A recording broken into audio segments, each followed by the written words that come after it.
அஸ்ஸலாமு அலைக்கும் வரஹ்மத்துல்லாஹி வபரகாத்துஹு. லா தஹ்சன், கவலை கொள்ளாதீர். எதை குறித்து சகோதரரே? கடந்த காலத்தில் நடந்த நிகழ்வுகளை குறித்து. கடந்த காலத்தில் நடந்த பல நிகழ்வுகள் தான் இன்று நிகழ்காலத்தில் பலரை கவலையோடு எதிர்காலத்தை நோக்கி நகர விடாமல் தடுத்து கொண்டிருக்கிறது. கடந்த காலத்தில் நம்முடைய வாழ்க்கையில் எதுவும் நடந்திருக்கலாம். எத்தனையோ பாவங்களை நாம் செய்திருக்கலாம். எத்தனையோ உறவுகள் மரணத்தால் பிரிந்திருக்கலாம். எத்தனையோ உறவுகள் நாம் விரும்பி கைகூடாமல் இருக்கலாம். நோயால், செல்வ இழப்புகளால் நாம் சோதிக்கப்பட்டிருக்கலாம். இன்னும் எத்தனையோ சோதனைகளில் இருளால் நம்முடைய கடந்த காலம் முழுக்க சோதிக்கப்பட்டிருக்கலாம். ஆனால் ஒன்றை மனதில் பதிய வைத்துக் கொள்ளுங்கள், கடந்த காலத்தில் நடந்த எந்த நிகழ்வும் எதிர்காலத்தில் நடக்க இருப்பவற்றை பாதித்து விடாது. மீண்டும் சொல்கிறேன், இறைவன் எதிர்காலத்தில் வைத்திருக்கின்ற பொக்கிஷங்களை பெறுவதற்கு கடந்த காலத்தில் நடந்த எதுவும் தடையாக அமைந்து விடாது. இறைவன் அமைத்த இந்த வாழ்வியல் நேர்கோட்டில், இறைவன் மேலும் கீழும் அமைத்த இந்த வாழ்வியல் முறையில் ஆரம்பிக்கப்பட்டதிலிருந்து முடியும் வரை எதுவெல்லாம் நடக்கும் என்று இறைவன் நிர்ணயித்திருக்கின்றானோ அதுவெல்லாம் நாம் விரும்பாமல் இருந்தாலும், நகராமல் இருந்தாலும், கவலையால் நாம் இருளில் உட்கார்ந்திருந்தாலும் நடக்கத்தான் போகிறது. தோல்வியை வாழ்வியில் சந்தித்து விட்டோமா? இனிமேல் வெற்றி பெற முடியாது என்று எண்ணிக்கொண்டிருக்கிறீர்களா? இந்த நிகழ்வை கவனியுங்கள். உஹதுடைய போர்க்களம் என்ற ஒரு போர்க்களம் இஸ்லாமிய சாம்ராஜ்யத்தில் நடந்தது.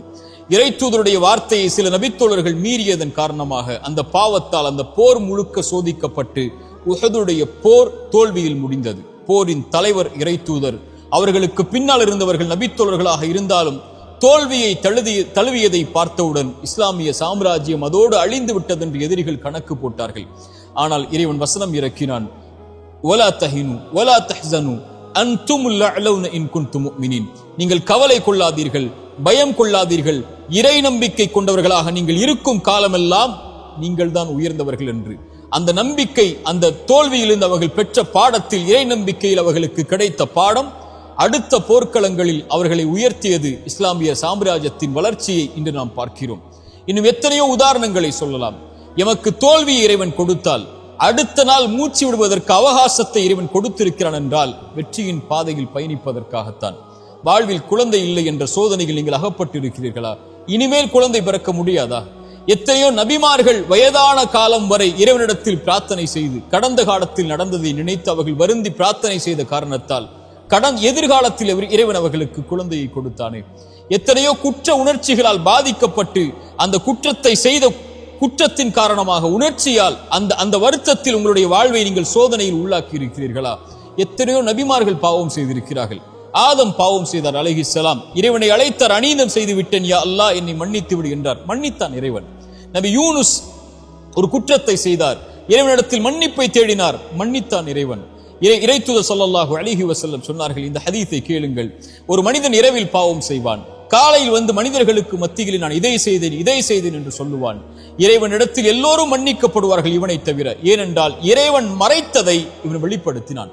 இறைவன் மறைத்து இவனை இந்த பாவத்திலிருந்து நீக்க வேண்டும் என்று நினைத்தான். ஆனால் இவனோ வெளிப்படுத்தி அதை தொடர்கிறான் என்று இறைத்தூதர் ஸல்லல்லாஹு அலைஹி வஸல்லம் சொன்னார்கள். இறைமறை என்ன சொல்கிறது?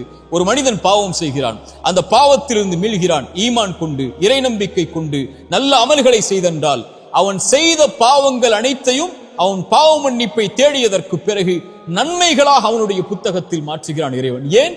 அந்த பாவத்தின் வாட்டத்தில் அவன் இருந்துவிடக் கூடாது என்பதற்காக. சுப்ஹானல்லாஹ். இப்படிப்பட்ட இறைமறையையும் இறைத்தூதருடைய வழிமுறைகளையும் பெற்றிருக்கக்கூடிய நாம் ஏன் நம்முடைய கடந்த காலத்தில் நடந்ததை நினைத்து வருந்திக் கொண்டிருக்கிறோம்? லா தக்னது மின் ரஹ்மத்தில்லாஹ். இறைவனுடைய அருளில் ஒருபோதும் நம்பிக்கை இழக்காதீர்கள். உங்கள் வாழ்வில் எது இல்லாமல் இருந்தாலும் இறைவன் கொடுப்பான் என்ற நம்பிக்கையில் முன்னேறுங்கள். வாழ்வில் எதை இழந்திருந்தாலும் இழந்ததை விட இறைவன் சிறந்ததை உங்களுக்கு தருவான் என்ற இறைவனுடைய நம்பிக்கையோடு முன்னேறுங்கள். பாவம் செய்வதை விட பெரிய பாவம் இறைவனுடைய அருளில் நம்பிக்கை இழப்பது. லா தக்னது மின் ரஹ்மத்தில்லாஹ். இறைவனுடைய அருளில் ஒருபோதும் நம்பிக்கை இழந்து விடாதீர்கள். இந்த 3 விஷயங்களை மனதில் பதிய வைத்துக் கொள்ளுங்கள். முதலாவது, நடக்க இருக்கின்ற எல்லாம் இறைவனுடைய புறத்திலிருந்து தான் நடக்கிறது என்ற அடிப்படையை இறைவன் கூறுகிறான். ஒரு மனிதன் சோதிக்கப்பட்டால் அவன் சொல்லுவான், அவன் இறை நம்பிக்கை உள்ளவன், அவன் சொல்லுவான் பொறுமையோடு, இன்னா லில்லாஹி வ இன்னா இலைஹி ராஜிஊன். இன்னா லில்லாஹ், எல்லாம் அல்லாஹ்வின் புறத்திலிருந்து தான் வருகிறது, அவனை நோக்கிதான் நான் செல்ல இருக்கிறேன் என்று சொல்லுவான். இறைத்தூதர் சொன்னார்கள், இந்த வார்த்தையை சோதனையில் பொறுமையோடு சொல்பவனுக்கு அவன் இழந்ததை விட இறைவன் சிறந்ததை கொடுப்பான். அவன் நம்புகிறான், இறைவன் புறத்திலிருந்து தான் நடந்தது இந்த கடந்த காலத்தில், இறைவன் இதை மாற்றுவான், அவன் எதிர்காலத்தை எனக்கு கொடுத்திருக்கிறான், அதை நோக்கி நான் நகர வேண்டும் என்ற அடிப்படையை புரிந்தவனாக அவன் இந்த உலக வாழ்வில் வாழ்வான், எது இழந்தாலும் என்று இறைத்தூதர் சொன்னார்கள். ஒரு மனிதனுடைய குழந்தையுடைய உயிரை கைப்பற்றுவான் இறைவன். கைப்பற்றக்கூடிய மலக்கிடத்திலே அந்த வானவரிடத்திலே கேட்பான், இந்த அடியானுடைய குழந்தையின் உயிரை கைப்பற்றும் போது அவன் என்ன சொன்னான்? அவன் நேசித்த அந்த குழந்தையுடைய உயிரை கைப்பற்றும் போது அந்த இறையடியான் என்ன சொன்னான்? யா அல்லாஹ், என் நிறைவா, இவன் புகழ்ந்தான் உன்னை, உன்னிடத்திலே திரும்பி வந்து விட்டான். இன்னா லில்லாஹி வ இன்னா இலைஹி ராஜிஊன். யா அல்லாஹ், உன்னை சார்ந்தவன் நான், உன்னிடத்திலே திரும்பி வருகிறேன் என்ற அந்த வார்த்தையை மொழிந்தான். இறைவன் சொல்லுவான், அவனுக்கு சொர்க்கத்திலே ஒரு வீட்டை அமையுங்கள் என்று. இதுதான் இறை நம்பிக்கை கொண்டவனுடைய பண்பு. இறைவனுடைய நாட்டத்தில் நடக்கிறது, இனிமேல் நடப்பது சிறந்ததாக இருக்கும் என்று இறைவனை சார்ந்து வாழ ஆரம்பிப்பான். இரண்டாவது, நன்றியோடு இருங்கள். கடந்த காலத்தில் உங்களுக்கு கஷ்டத்தில் துணை இருந்தவர்களுக்கு, சிரமத்தில் துணை இருந்தவர்களுக்கு, உங்களை கைவிட்ட போது கை கொடுத்து உதவிய நல்லவர்களுக்கு நன்றியோடு இந்த உலக வாழ்வில், எஞ்சி இருக்கக்கூடிய வாழ்விலும் வாழ ஆரம்பியுங்கள். மூன்றாவது, பாவ மன்னிப்பை கேளுங்கள். நீங்கள் இறைவனுக்கு பாவம் செய்தால் இறைவனிடத்திலே மன்னிப்பை பெறலாம். மனிதர்களுக்கு நீங்கள் பாவம் செய்திருந்தால் அவர்களை அணுகி பாவ மன்னிப்பை கேட்டு அந்த பாவத்திலிருந்து விடுபடுங்கள். அவர்கள் மன்னிக்கிறார்கள், அவர்கள் மன்னிக்கவில்லை, உங்களை வெறுத்து வாழ்கிறார்கள், அதற்கு பிறகு உங்களோடு அவர்கள் உறவை துண்டித்து விட்டார்கள், அதுவெல்லாம் உங்களுடைய கணக்கில் அல்ல, இறைவனிடத்தில் ஒப்படைத்து விடுங்கள். அவர்களை அணுகி மன்னிப்பை கேளுங்கள். மன்னிப்பை தேடி எதிர்கால வாழ்வில் அந்த தவறை மீண்டும் செய்யாமல் உங்களை பாதுகாத்துக் கொள்ளுங்கள். இந்த மூன்று அடிப்படைகளை கடந்த காலத்தில் இருந்து எழுந்து வரும்போது நிம்மதியோடு எதிர்காலத்தை கழிப்பதற்காக பாடமாக பெற்று கழியுங்கள். கடந்த காலத்தில் தவறுகள் செய்திருந்தால், கடந்த காலத்தில் உங்களுடைய கரத்தாலே நீங்கள் அநீதம் செய்திருந்தால், கடந்த காலத்தில் உங்களுடைய கரத்தாலேயே நீங்கள் பாவம் செய்திருந்தால், குற்றம் செய்திருந்தால், எதிர்காலத்தில் இறைவனிடத்தில் மன்னிப்பை தேடி நிகழ்காலத்தில் நீங்கள் வாழ்ந்து கொண்டிருந்தால், எதிர்காலத்தில் ஒருபோதும் அந்த தவறை மீண்டும் செய்து விடாதீர்கள். இதுதான் குறிப்பாக நாம் புரிந்து கொள்ள வேண்டிய அறிவுரை. கடைசியாக, இந்த உலகத்தில் எது உங்களை விட்டு நீங்கி இருந்தாலும், இந்த உலகத்தில் யார் உங்களை விட்டு நீங்கி இருந்தாலும், இந்த உலகத்தில் எது உங்களை புறக்கணித்து விட்டாலும், இறைவன் உங்களை ஒருபோதும் புறக்கணிப்பதில்லை.